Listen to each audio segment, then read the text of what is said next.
Ketika Yesus mendengar kabar Lazarus sakit, respon Yesus adalah ini. Yohanes 11 ayat yang keempat. Ketika Yesus mendengar kabar itu, ia berkata, penyakit itu tidak akan membawa kematian, tetapi akan menyatakan kemuliaan Allah. Sebab oleh penyakit itu, Anak Allah akan dimuliakan. Yesus memang mengasihi Marta dan kakaknya dan Lazarus. Namun setelah didengarnya bahwa Lazarus sakit, ia sengaja tinggal 2 hari lagi di tempat di mana ia berada. Ketika kita dengar kabar yang tidak baik, seringkali ketika kita juga mendapatkan masalah, respon kita penting. Mari belajar bagaimana Yesus meresponi ketika ia mendengar Lazarus sakit. Yesus langsung berkata, penyakit ini tidak akan membawa kematian, tetapi akan menyatakan kemuliaan Allah. Sebab oleh penyakit itu, anak Allah akan dimuliakan. Seringkali kita itu sering mengasumsi, takut duluan, khawatir duluan, dan mengucapkan perkataan-perkataan yang negatif tentang masalah atau kabar yang kita dengar. Mari coba merespon dengan iman. Sebagai anak-anak Tuhan, kita harusnya belajar hidup dalam iman. Ketika anak saya sakit, saya tidak langsung khawatir,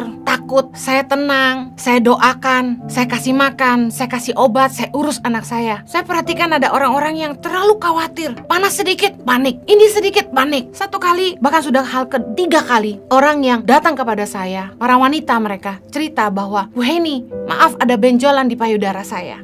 Bahkan ada yang beberapa. Saya langsung bilang gini, jangan takut, Tuhan pasti sembuhkan. Pasti bukan tumor ganas. Tenang aja, berdoa, tetap percaya. Saya selalu merespon begitu. Percaya enggak percaya? 3 wanita ini yang ngalamin ada benjolan di payudaranya. Diagnosa dokter, yang pertama hilang total, yang kedua hilang total, yang ketiga sudah mengecil. Ketika ada masalah datang, jangan langsung panik, jangan bereaksi negatif.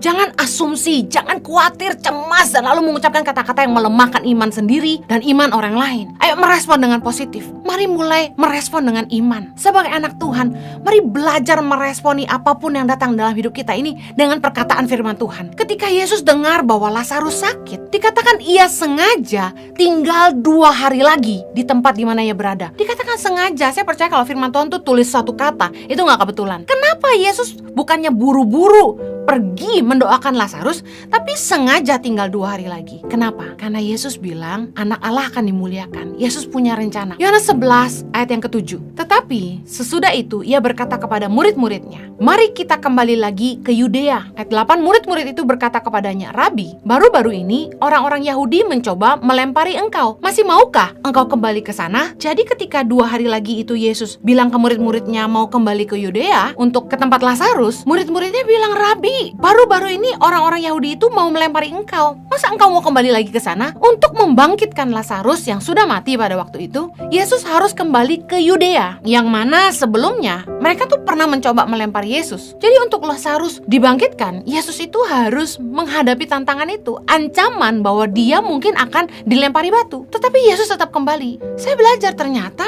apa yang Yesus akan lakukan kepada Lazarus, membangkitkan dia dari kematian, bukan hanya sekedar supaya murid-muridnya belajar percaya, tapi juga supaya orang-orang di Yudea, khususnya di Betani waktu itu di mana Lazarus ada, belajar percaya kepada Yesus. Yohanes 11:14. Karena itu Yesus berkata dengan terus terang kepada murid-muridnya, Lazarus sudah mati, tetapi syukurlah aku tidak hadir pada waktu itu, sebab demikian lebih baik bagimu, supaya kamu dapat belajar percaya. Marilah kita pergi sekarang kepadanya. Lalu Thomas yang disebut Didimus berkata kepada teman-temannya, yaitu murid-murid yang lain, marilah kita pergi juga untuk mati bersama-sama dengan dia. Perhatikan ini, Yesus berkata kepada murid-muridnya, sebenarnya Lazarus sudah mati. Jadi waktu dia mengajak murid-muridnya ke sana, dia tahu Lazarus sudah mati. Tapi Yesus bilang gini, syukurlah aku tidak hadir pada waktu itu. Jadi waktu Lazarus mati, untunglah Yesus gak ada katanya, supaya murid-muridnya belajar percaya. Ada satu pelajaran penting yang Yesus mau ajar sama murid-muridnya supaya mereka belajar percaya. Nah, salah satu dari muridnya Yesus, Thomas yang disebut Didimus, berkata kepada teman-temannya, marilah kita pergi untuk mati bersama-sama dia. Responnya negatif. Dia bilang dia tahu bahwa Yesus kalau kembali ke Yudea akan dilempari batu. Jadi pergi ke sana bukannya percaya bahwa Yesus sanggup melakukan mujizat untuk membangkitkan Lazarus, tapi dia malah bilang, mari kita pergi untuk mati bersama-sama dengan dia. Seringkali ketika masalah datang, ada penyakit, respon orang-orang di sekitar kita tuh negatif. Orang-orang di sekitar kita akan bereaksi negatif dan melemahkan iman kita. mari kita pergi untuk mati bersama dengan dia. Mereka itu ikut Yesus kemana-mana, sudah melihat, menyaksikan Yesus menyembuhkan orang buta, menyembuhkan orang sakit kusta, tapi mereka gak punya iman bahwa Yesus sanggup menyembuhkan Lazarus, membangkitkan dia, dan bahwa Yesus sanggup melindungi mereka. Tapi malah mereka berkata bahwa mereka mati aja bersama dengan dia. Kadang-kadang orang-orang di sekitar kita itu malah melemahkan iman kita. Tapi dengar, jangan dengar, tetap percaya. Yesus bukan ingin menyembuhkan Lazarus. Makanya Yesus tinggal 2 hari, gak cepat-cepat pergi waktu tahu Lazarus sakit. Karena Yesus bukan ingin menyembuhkan Lazarus, tapi Yesus ingin membangkitkannya untuk memperlihatkan kuasanya kepada murid-muridnya, orang-orang di Yudea, dan juga keluarga Lazarus, supaya mereka belajar percaya.